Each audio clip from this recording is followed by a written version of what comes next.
Hey, a pleasant good day, everybody. This is Sports Fanatic News. Pro Joe, I'm Joe Boric, and this is going to be a quick video for the Flyers Nitty Gritty YouTube and my Sports Fanatic News YouTube. Please like, comment, and subscribe in both places. We really do appreciate it. And this is going to be the 3 key takeaways as we recap last night's game. The biggest takeaway from both of the Rangers games, honestly, is we were able to take 3 out of 4 shorthanded from the New York Rangers. We, of course, lost in a shootout last week. The Flyers did, but they were able to battle it to a shootout without the captain. And then with the captain back, oh captain, my captain, we were able to have a fantastic performance. Claude Giroux came out and played basically like Utley when he would return for the Phillies. For my baseball fans, it didn't look like he missed a beat.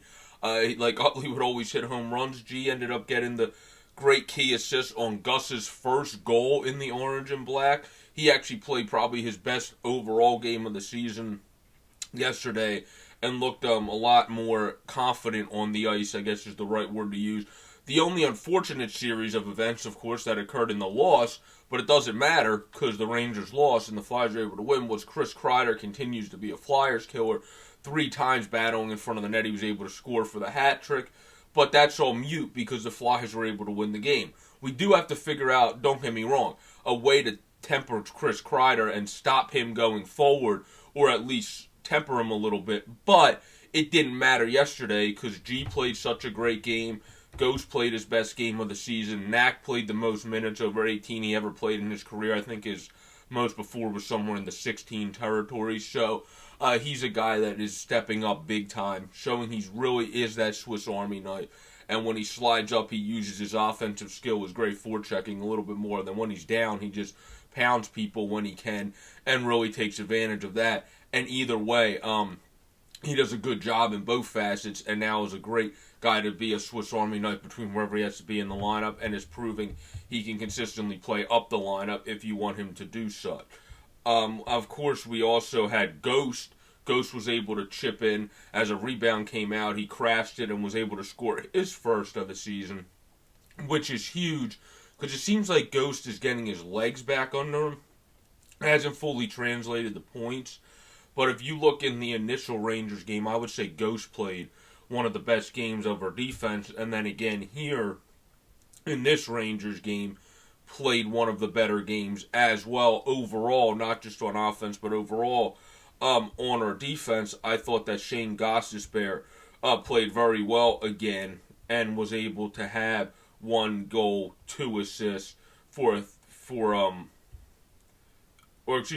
goal, 2 assists for a 3-point night. So it was very good to see that from Shane Gostisbehere. He's a player that you definitely want to see continue to get better, and he's a player you want to continue to see get his legs, obviously, back under them. And also, I think Game Center's wrong when I look at this, because I don't remember him having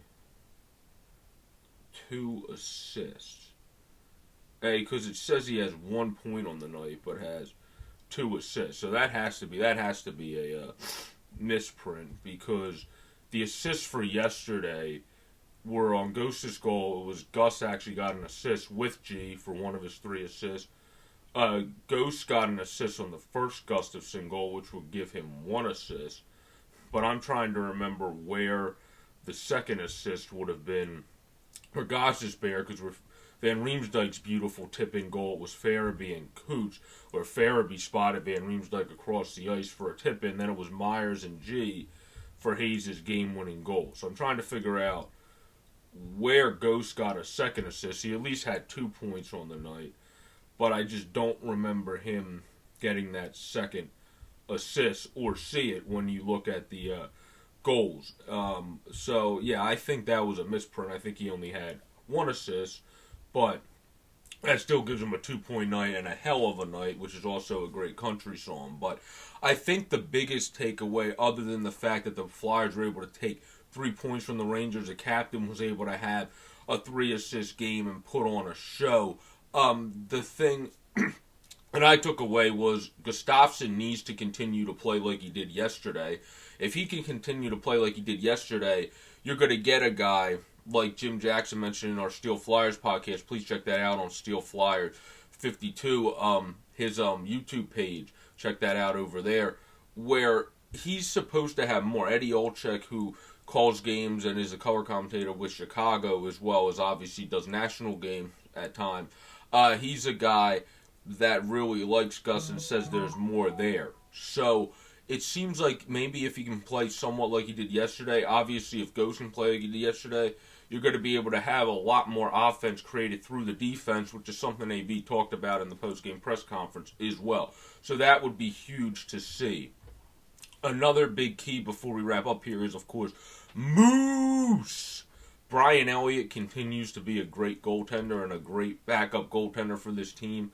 Whenever Carter Hart is struggling with some stuff, all you have to do is call on Moose, and he steps up. And he had a great game yesterday. He made some big save when the defense did collapse a little bit and had some good opportunities for the Rangers in front of the net. And then on all the Kreider goals, Kreider was just battling in front of the net. Elliott made a nice kick save and went to him. The others went to the side, and he was able to tap him in. There ain't much you can do about that, but Moose has continued to perform and has continued to step up and played a very good and very key game in net, making some very clutch saves when it came to guys getting too open in front of the net and guys getting too quick to the front of the net and the defense not stopping them in that. We got to hone that in a bit more, but I think yesterday the Flyers played by far their best game of the season in terms of overall. They led more in hits. Knack led in hits with 6. They were more physical, but smart physical, because the penalties they took were penalties that were really the result of trying to actually stick check somebody. Like when Fairby hooked him, he looked like he was trying to lift the stick. So they were those high effort penalties to try to actually be able to receive the puck from the attacker and then get it back, just like G did on a play in front when he got a steal too, which was a brilliant play. But the Flyers just need to keep playing with that tenacity, with that pace, and with that both ends play where the defense created some of the offense and pushed the offense. That's how you're going to win and get to the next level, and it was great for them to see the ability to do it, really, and see that they can do it when we don't even have the full-strength team yet. We have Claude Giroux back, but we don't have the full-strength team. So it was great to be able to see them do that when we're still looking for the full-strength team back. But I think this is just going to get bigger, better, and stronger when everyone else does come back. And that is going to be a brilliant thing to see, because with G back, look how much more fluent this team was already. What do you think they're going to be when they get everyone else back with TK, the Voraceks of the world? They're going to be 50 times, not 50 times better, but much better. So watch out everybody, and keep looking forward to our Anytime Anywhere Flyers. Let's bring that Anytime Anywhere against Buffalo this weekend as we take them on in back-to-back games, and let's sweep them this weekend, honestly. After a disappointing loss last time, let's take this momentum from the Rangers game to sweep Buffalo. Have a great, safe, and pleasant day, everyone. This has been Sports Fanatic News. I'm Joe Boric, a.k.a. Pro Joe. This is also for Flyers Nitty Gritty. I hope everyone has a great, safe, and pleasant day and enjoys all the great hockey action for the rest of the week. Peace out, everybody.